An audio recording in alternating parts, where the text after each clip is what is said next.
everybody. Welcome to Rachel's Reviews and the Hidden Gems podcast. This is our very first podcast from 2021. So exciting.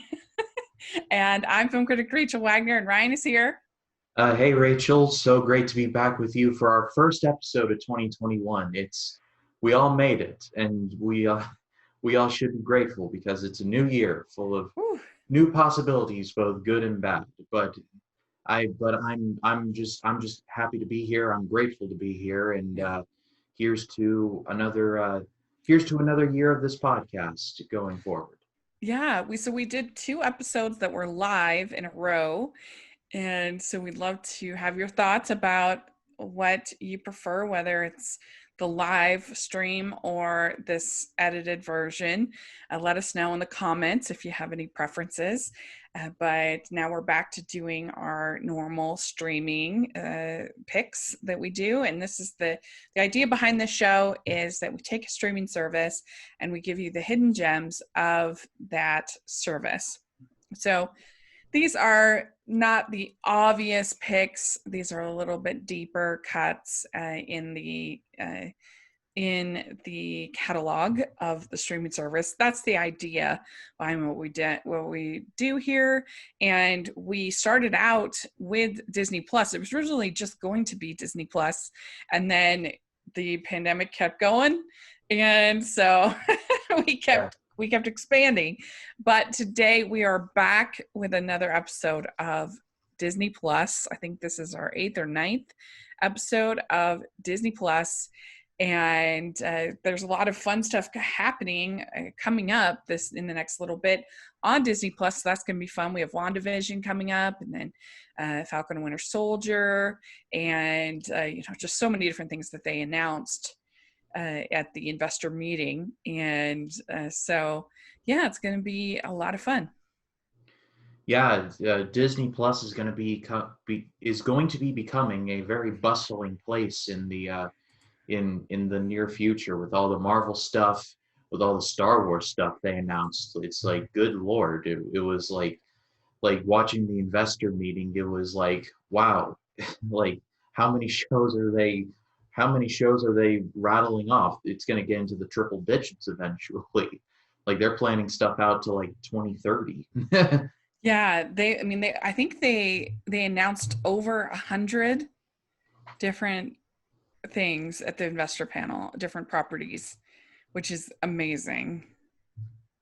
Yeah, absolutely. And that whole and with the announcement of HBO Max and Warner Brothers doing their thing, with their whole deal, I think the chips may still be on the table for Disney Plus, maybe doing the same thing. Again, I take my tinfoil hat in extra large, but I mean, in the times we're living in, that might be a possibility.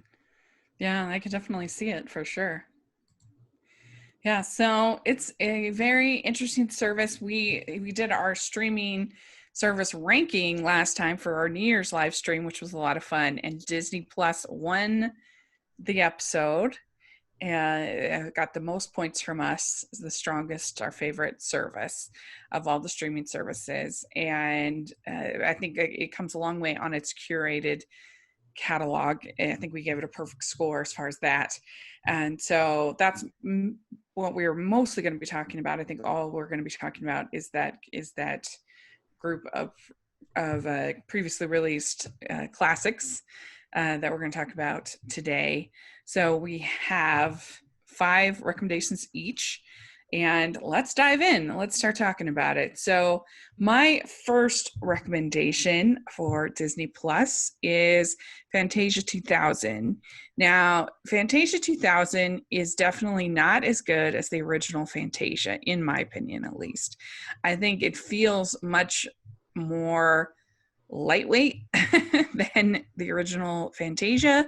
I hate all of the commentators in between and the jokes, and it just doesn't have the gravitas of the original. Some people might prefer that because they think the original is a little too solemn, too much of a concert. But I love the whole concert experience of the original Fantasia. Nevertheless, even if it's not perfect, it still has some really beautiful sequences and some really fun sequences. And I mean, I certainly recommend watching it. I think the my favorite is the is when you get to see Sorcerer's Apprentice again, which I think was actually probably a little bit of a mistake because that just invites the comparison to the original. But I like the shoot, what's it called? The uh Ave Maria. no, that's in the original. I really like the Rites of Spring with the I really like the Rites of Spring with the whales, and then I also really like the Rhapsody in Blue, which is about 20 minutes long, the Rhapsody in Blue. But I love the animation has that New Yorker style of animation. Al Hirschfeld, I think was his name, was the comic artist in the New Yorker, and it has a really cool distinctive look to it, and I love that whole piece. Rhapsody in Blue, Gershwin Brothers, I think is really a great classical music piece. And but I mean, I think they're all enjoyable.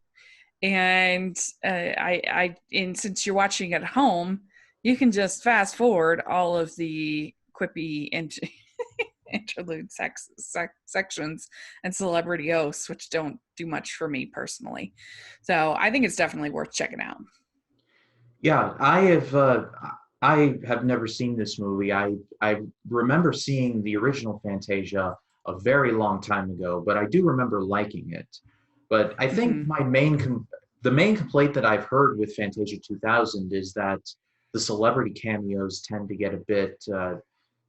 take a bit of the spotlight, specifically from like Steve Martin and all of those. And I don't really see that because I like Steve Martin in most of the things that he is in. But even still, that's just the complaints that I've. Yeah, I mean, I agree. I echo those complaints because it just makes the whole thing feel more like a TV special than like a serious concert kind of experience. I don't know, it just makes it feel lighter, which some people might enjoy because maybe they don't like the more uh the, the more serious, I guess, tone of the original.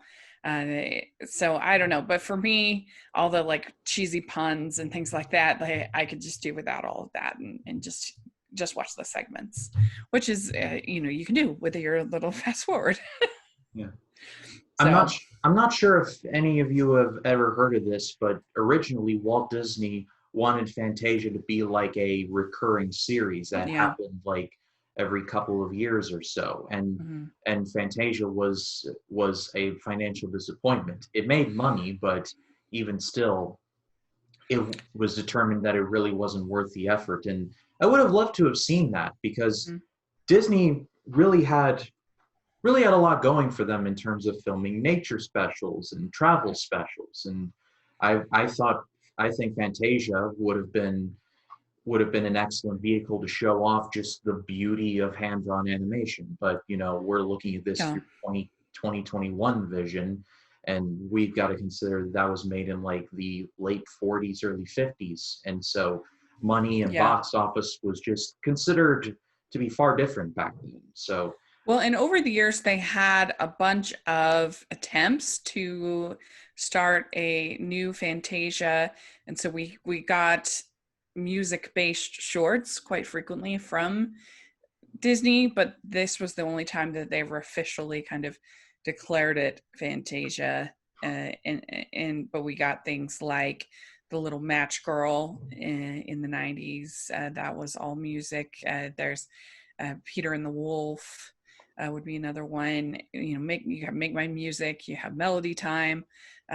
Some other series of shorts, and it was just never able to kind of transition to something more than that in until this.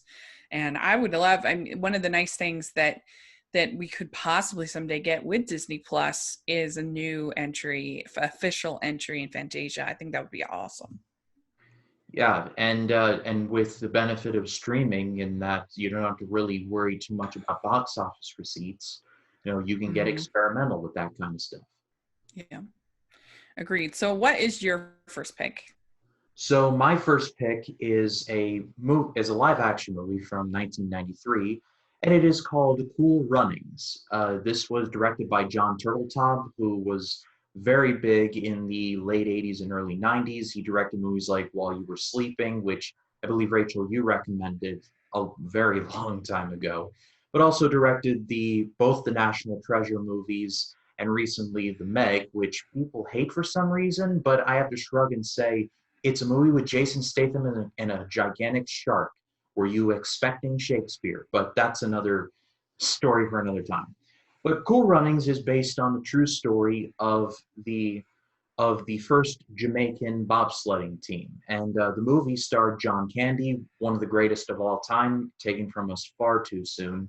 Like, he was just such a funny man, and from all accounts, such a very nice man. And in Cool Runnings, he plays a dishonored bobsled coach who is basically living in Jamaica because something happened in his past and he's trying to run away from it. Meanwhile, these four Jamaican runners who are looking to go to the Olympics end up failing. They want to go to the Olympics, but end up they end up all losing. So they try and form together to be like, we want to go to the Olympics, but we don't know what to do because all their sports include, well, running, and they've already been counted out of that. So they are like, hey, why not try bobsledding? And so they go to John Candy, and John Candy is like, yeah, you don't have the time, you don't have the money, and you don't have me. And so through a combination of things, they form a team and they eventually go to the Olympics, and it's a Cinderella story, for lack of a better word. I Mm. remember watching this movie in like the last year of middle school. My One of my teachers was out sick, and so we had like the choice of like the substitute teacher was like, "All right, do you want to watch this or Cool Runnings?" We all were like, "Cool Runnings," and so we ended up watching that. And I really enjoyed it. I thought it was a lot of fun. I liked the chemistry between all of the actors, Leon, Dougie, Doug, and John Candy, of course. It's a very familiar story. It's the whole underdog team is looked down upon by the superior team, but they end up winning the hearts and minds of everybody. We all know where this is heading, but the strength of the actors, the jokes, and just the action as a whole, because the bobsled scenes are filmed really well. I can't help but recommend this one. Yeah, so I love Cool Runnings. There's definitely a favorite of mine growing up. I was so disappointed when I heard that like almost everything in it is not factual. Like almost every little detail about, aside from the fact that there was a Jamaican bobsled team. That's about it. Uh, Oh and well, you it was don't go to these movies for a history lesson. I understand that, but like just to the extent that it was not true was kind of disappointing for me, but I still really enjoy it and it's super cute. well, it's the thought that counts. Uh, but uh, but yeah, it's a really fun ensemble, very charming. You have Dougie Doug with his egg with him, and of course the grumpy one that that finally gets won over, and yeah, John Candy, so good. It's really enjoyable. Yeah, one more note before we do move on. There is a character in this movie named Yul Brenner, and I just think that's amazing. Like I wish other characters would have been named like Steve McQueen or Charles Bronson, and they could have made like John Candy would have been like, oh look, I'm coaching the Magnificent Seven or something like Hmm. that. Yeah. So my next pick is also another sports movie from Disney, and this is Eddie the Eagle. And this one, I would say that it's a little bit more mature content. So, like, I wouldn't watch this with like little kids. It's PG-13, I believe, but it's really good about Eddie Edwards that had his dream to be a ski jumper, and he's just like he's the worst at it, but that you have him just fighting and fighting to be able to participate in the Olympics. Like he wants to be in the Olympics. It's kind of similar in a way to Cool Runnings, I think. Kind of the same sort of, you're rooting for as opposed to watching a movie where you know the person is going to win, you're rooting for them just to be able to participate. So, and Taron Egerton, Hugh Jackman as his coach, it's a great cast, charming. And so I think it's a fun little movie. I would say it's a little underrated. Yeah, fun fact, this and Cool Runnings take place at the same Olympics, the Oh yeah. 1988 Olympics at Calgary. And when I remember seeing the movie, I'm like, wow. And when I learned about that, I'm like, it would be so funny if Eddie ran into some of the Jamaicans there and be like, hey guys, that would have been nice. Yeah, that would have been cool. That's Nice true. Easter egg. But yeah, I remember seeing this movie, and I do remember enjoying it. I especially enjoy it now because Taron Egerton has gone on to do pretty solid things with Rocket Man and the Kingsman movies, and Hugh Jackman. We all know who he is. Watch our best and worst of Hugh Jackman, by the by. And Christopher Walken was Hugh Jackman's ski coach, and that's just amazing. My favorite scene in the movie is actually in the trailer when Eddie has like hit rock bottom, and I believe it's his father or stepfather who has just been like against this dream from the very beginning, just finally is like just breaks down, and he is like, I believed in you, but they didn't. Nobody wants you. And Eddie's like, tell me something I don't know. It's clearly trailer fodder, but wow, it is also very effective. And Yeah. and I think Dexter Fletcher, quick side road. In terms of Rocket Man, I was like, okay, this is very much, like this is of this like the same cloth. But the more I think about it, the more it does improve. And I think with Dexter Fletcher, he's kind of like Gavin O'Connor for me. He takes familiar stuff, but gives it a new twist and makes it at least relatable. And so that's something that I do appreciate. Yeah, he's one of those directors that can take a formula and execute it well and make it entertaining. And that's not easy to do. It definitely is not. And I think this was entertaining too, just because ski jumping is always one of those sports where I'm just like, how do you not die? Like, I mean, because most of the time you're gonna like fall a lot. Like in any sport you mess up a lot, but like most sports you're not coming down from 2 stories when you fall. It's a very thin margin for error, but it takes a lot of practice. Like how do you train for that though?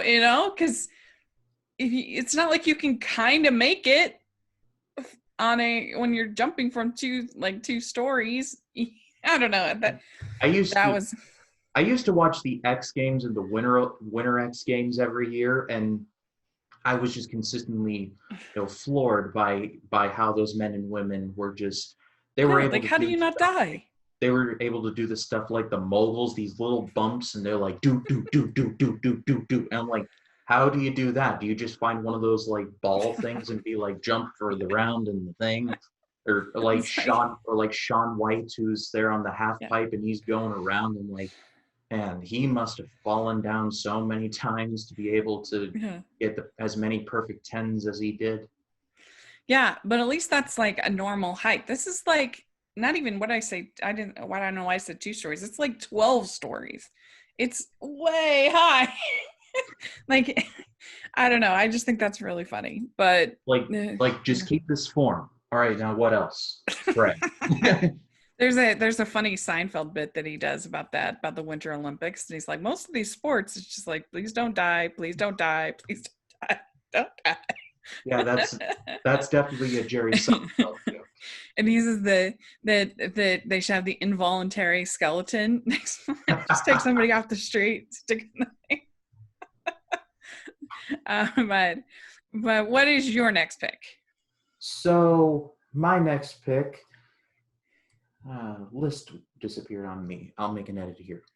You're fine. So my next pick is a bit of an older movie. It's from 1959, and it is the original Journey to the Center of the Earth.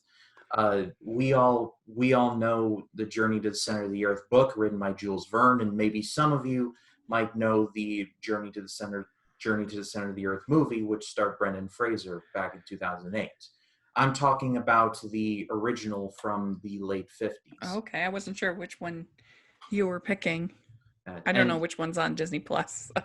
the Fraser one's not on there, I checked. Oh, okay. But this is yet another one of the late 50s movies that is surprisingly really good, and a lot of effort is put forth, but has become very obscure. And I can see why, because I'll be upfront and say there's some animatronics that don't age all that well, but just I recommend it just for the sake of just for the sheer scope and the size of the whole matter. It's like watching the Golden Voyage of Sinbad for the first time. You can clearly see, like, oh, this is clearly where they did the stop motion parts, but just the ingenuity of what was put into the creatures and the designs, and Mhm. especially in Journey to the Center of the Earth, making the center of the Earth look as beautiful as it was took a lot of time and elbow grease, and it's something that has become a bit of a lost art. And so Yeah, that's I think there's a certain degree of charm to the special effects and visual effects of those kinds of films from the 1950s. I don't know. Yeah, they look a little hokey, but I think that's kind of also part of the charm of it. right. And in terms of the story of the movie, well, if you've read the book, then you know the story. It's about a professor and his assistant who one day decide, you know what? Let's try and find the center of the earth. And so they find what they appear to be the passage to the center of the earth, and they go down there and they encounter creatures, and of course they encounter an evil man of business who's trying to find the same thing. Uh, Hmm. the Probably the biggest actor in the movie is James Mason, who had a long and lengthy career. He was Philip Van Damme, the villain in North by Northwest, and like he's been in too many other movies to mention. He was Captain Nemo in 20,000 Leagues Under the Sea, which I recommended in like the first or second one of these episodes, and I think is very underrated.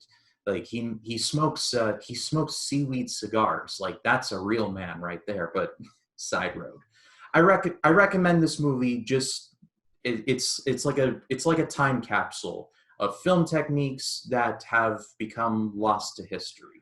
Yeah, I think that would. I've never seen it, but it looks fun. I think I'd enjoy it. That seems like a really good pick. All right. Well, my next pick is another Disney animated classic, and it is Oliver and Company. And this movie is flawed. It's not perfect, but I still think it's worth watching. If anything, just for the Billy Joel and Bette Midler song sections that they do are very catchy and very well animated. And I think it's a terrible adaptation of Oliver Twist. Even with animals, it's really bad. And why they decided to change Fagin, I have no idea. But it it's got uh, the music sections in general are enjoyable enough. Plus, you get to see at the end the whole scene on the subway is basically the first time they ever used the cap system at Disney, and so it's pretty neat to see what then would happen later on with the Disney Renaissance and then with Pixar and with everything like that, to see the kind of beginning of those CGI animation. It's pretty fun. So again, has its flaws, but Oliver's awfully cute and it's worth watching, I would say. Yeah, I saw this movie a very long time ago. It has been a minute, but my memory of this movie is really in like video essays on YouTube about the dark ages of Disney, that weird period through the Mm-hmm. mid to late 80s where Don Bluth left Disney and made American Tail and Land Before Time and Secret of Nim, and Disney was just kind of falling apart at the seams, and they had lost their way. And so after doing just a lot of crazy movies, they settled into doing stuff like Oliver and Company, just to like say, okay, we've got new management in place, now we can go from here. And I think maybe a year or two after Oliver and Company, they started, the lauded Renaissance period, where they just churned out nothing but classics throughout the 90s and into like 2002 or 3. This was The Little Yeah. Mermaids, The Lion Kings, and I could go on. So Little Mermaid would be next. And also the opening song is the first time that Howard Ashman and Alan Menken wrote anything for the Disney company. So that's kind of fun too. And so is a little bit of a testing ground for a lot of different talent that then would come and make the Disney Renaissance what it is. I mean, 1980 is a very weird year for animation because you had a very eclectic mixture of movies like Who Framed Roger Rabbit and My Neighbor Totoro, and and this is not on that level by any means. You also had one of the first Pixar short films to come out called Tin Toy that year, so it was a very interesting year for animation, but it's worth checking out some of these films. Just you can see, oh, that's kind of where I was starting, and there's nice little nuggets in there. Like I said, pretty much the musical sequences I think are the strong part of the film. So I think you could see like 88 as like a bit of a crossroads, where it's like all of these things are either like coming to an end or actually beginning. mm, Pixar was just about to get started. Ghibli was hitting their stride. Uh, Walt Disney Animation, like the main line, was out of a dark age and was about to start their golden period for a while.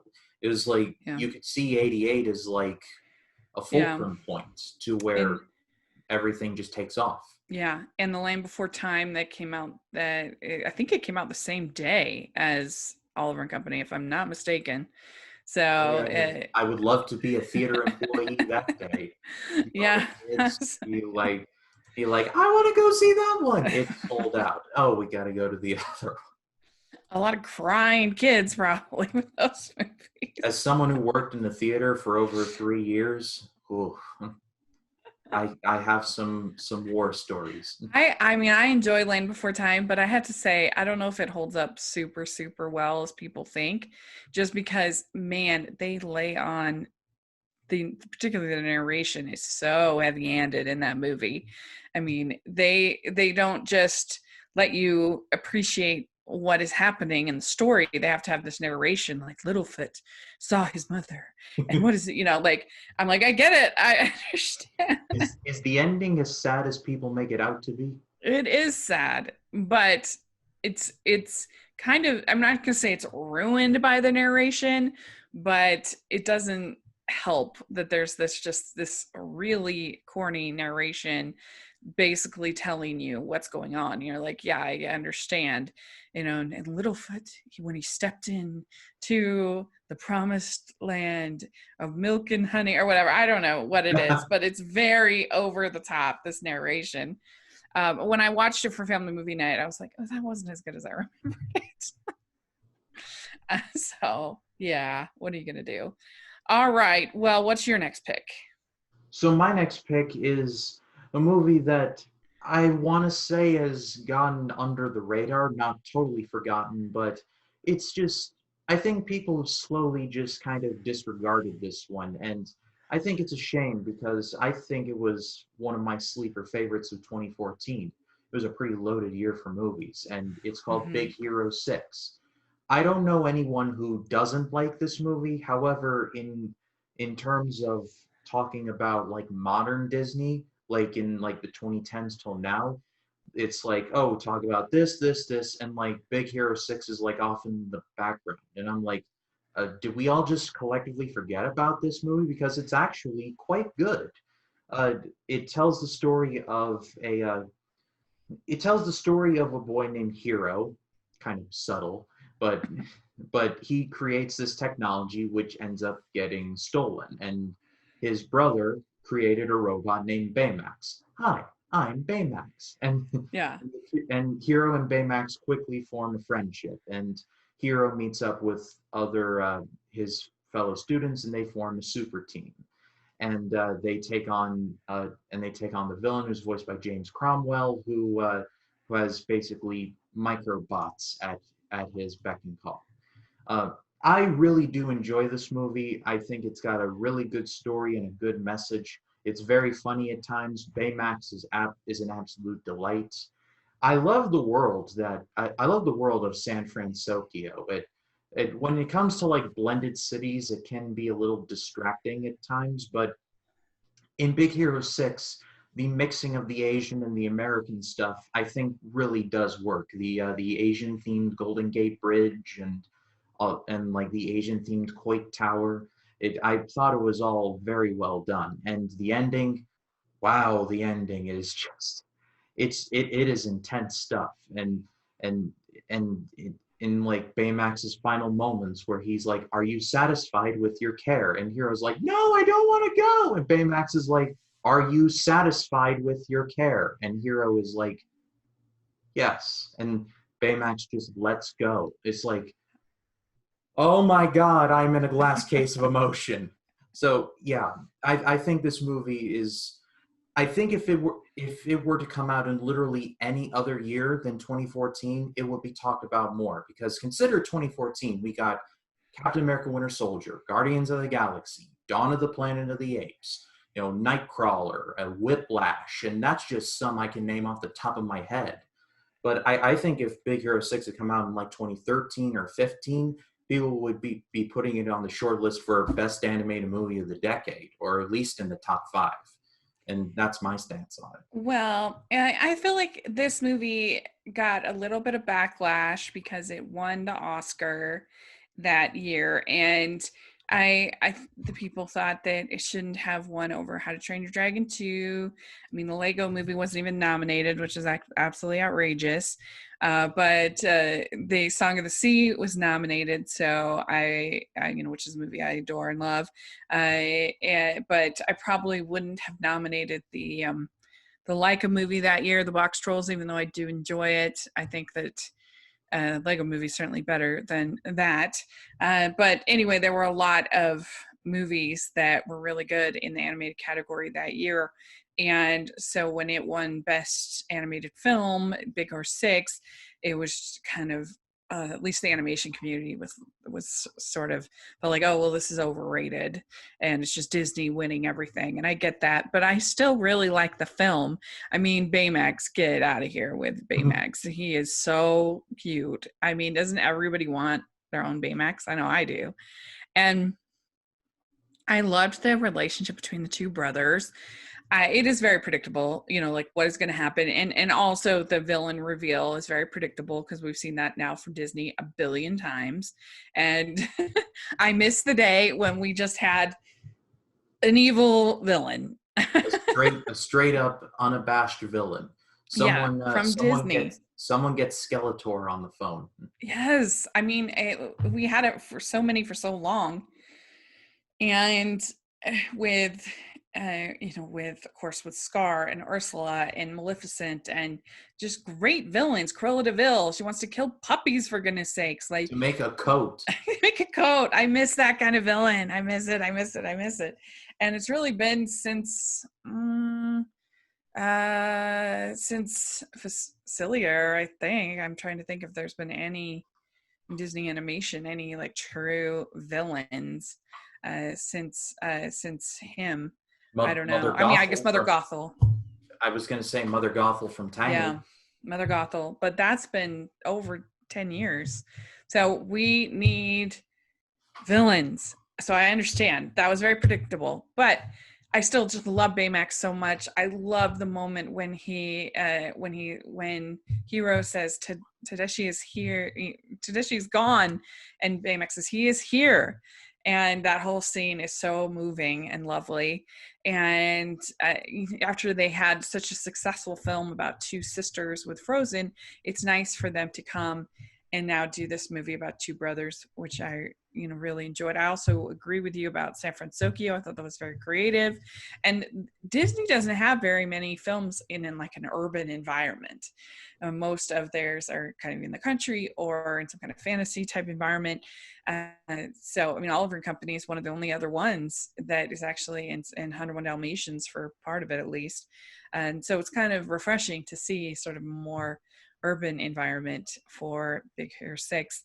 I really really enjoy it. So I agree with you. It was a very good year, 2014, for superhero movies, but then also a very good year for animation, 2014.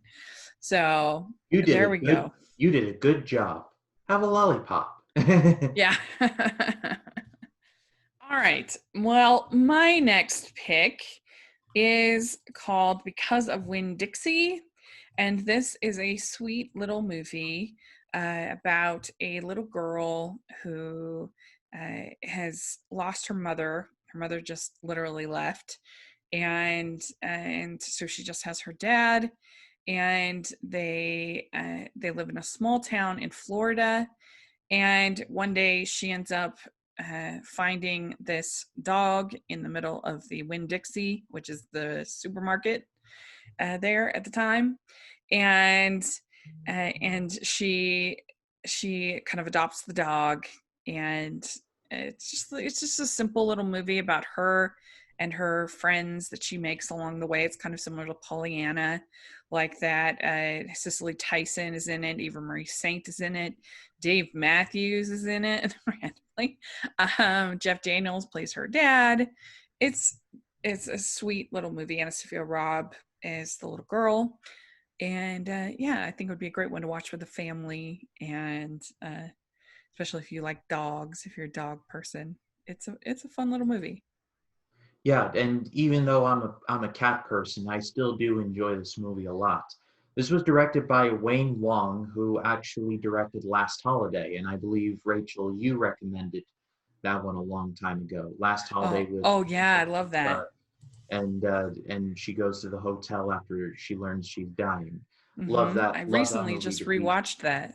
Love that movie to pieces.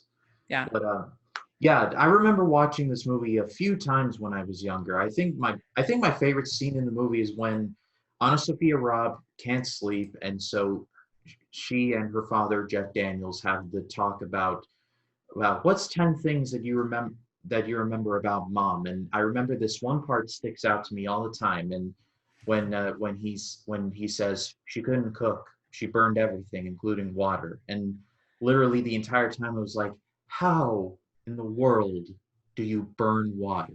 Like I need to know that now. Someone enlist the Mythbusters to do that. Yes. And I guess if you burn water, it's probably more like you let it go till there is no water, and then it's more like burning the pan at a certain point. But yeah, very sweet. And the book I love as well, by Kate Camillo. It's a lovely little book. So, what is your next pick? So my next pick is from 2015, which is the year after Big Hero 6, and uh, and it's called The Good Dinosaur. When I did my Pixar rankings, just a cheap plug, go check that out on my channel. I rewatched The Good Dinosaur just to check my feelings on it, and my feelings on the movie have remained the same because there are some people that just outright hate this movie, and I never understood why.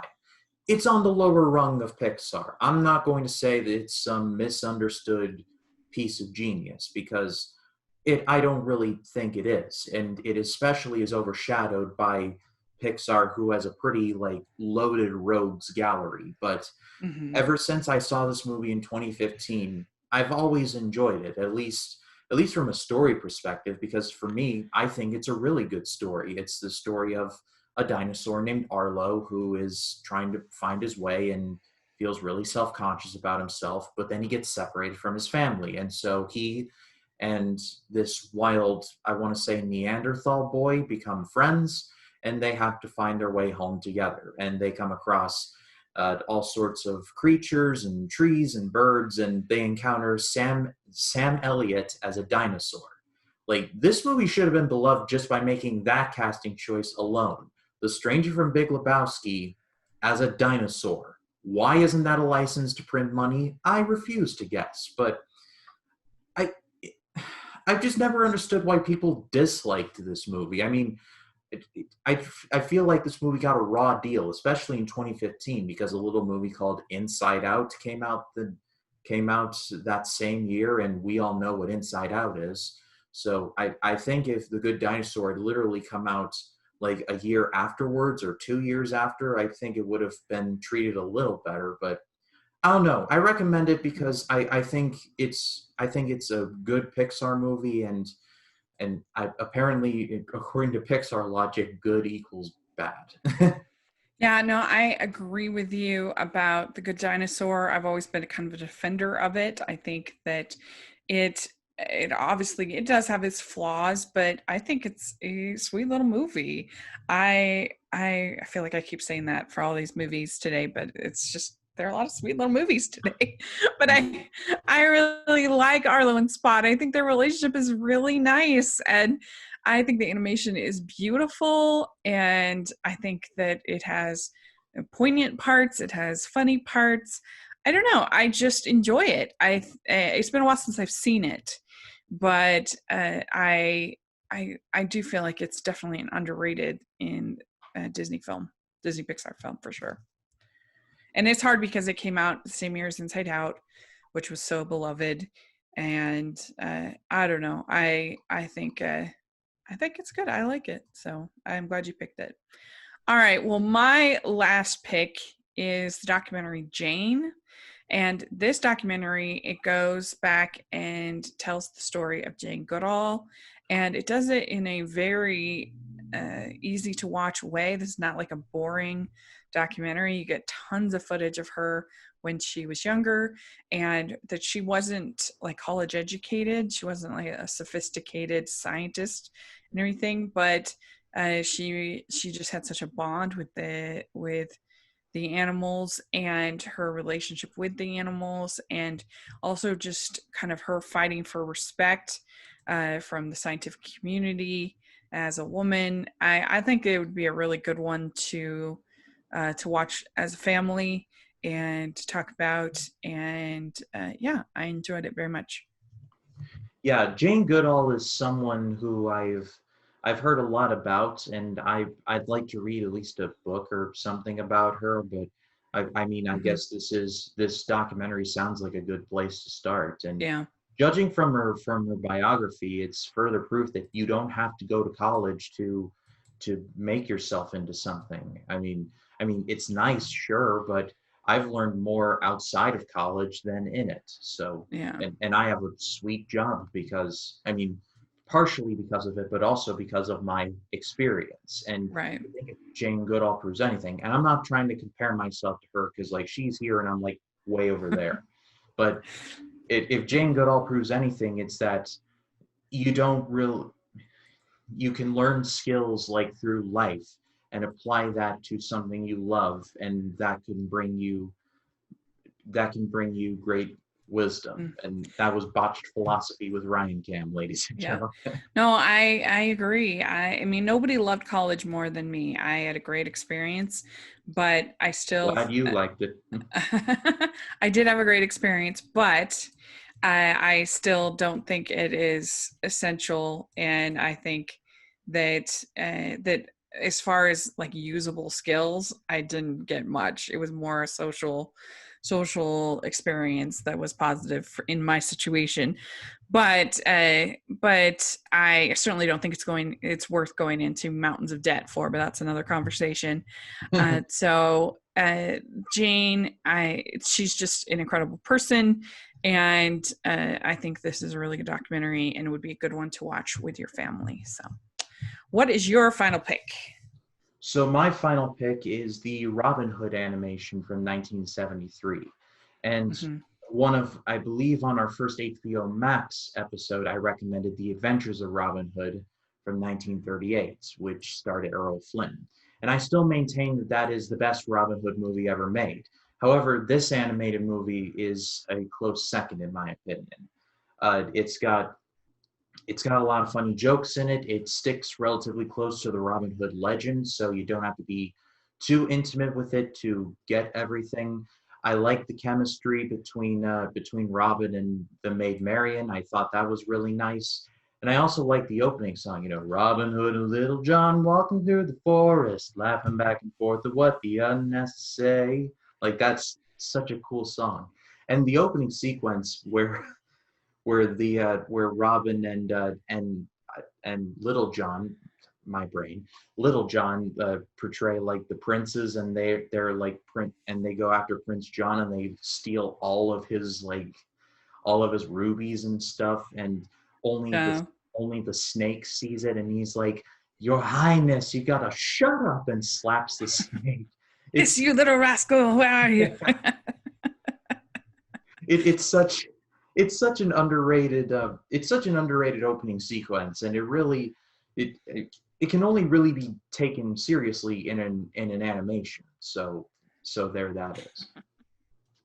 Yeah. Peter Ustinov is the best in that movie. He's so funny. Yeah. The you eel in snake's clothing. I love that Those are movie. like the same thing.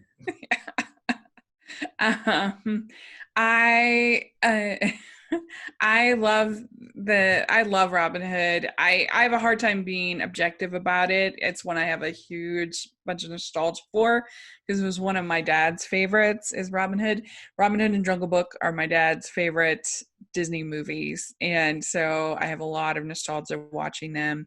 And I understand the animation isn't the best in this and that it has its flaws. I do think it kind of there's like a stark change in tone in the third act where everything's been super silly and like I mean pies and faces and things like that. All And then this, all of a sudden it's like like Robin Hood gets jailbreak. captured, and all of a sudden it becomes deadly serious. Yeah. So that's kind of like, whoa. But I still just love this movie. I think it's so fun, and yeah, I highly recommend people check it out. It'll be fun once we actually get to go talking Disney on Robin Hood. It'll be coming up soon. We're on our last 12 classics to do for talking Disney. Me and Stanford. So we haven't done Robin Hood yet, but it'll come up. It'll come up sometime this year. That's for sure. So anyway, all right. Well, very good. We did it. We got our recommendations for Disney Plus. So let us know what you have been watching on Disney Plus. We would love to hear your thoughts and what you think about any of the movies that we talked about. That would be really fun. And put it in the comment section or on Twitter. We'd love to talk to you about it. And Ryan, where can people find you?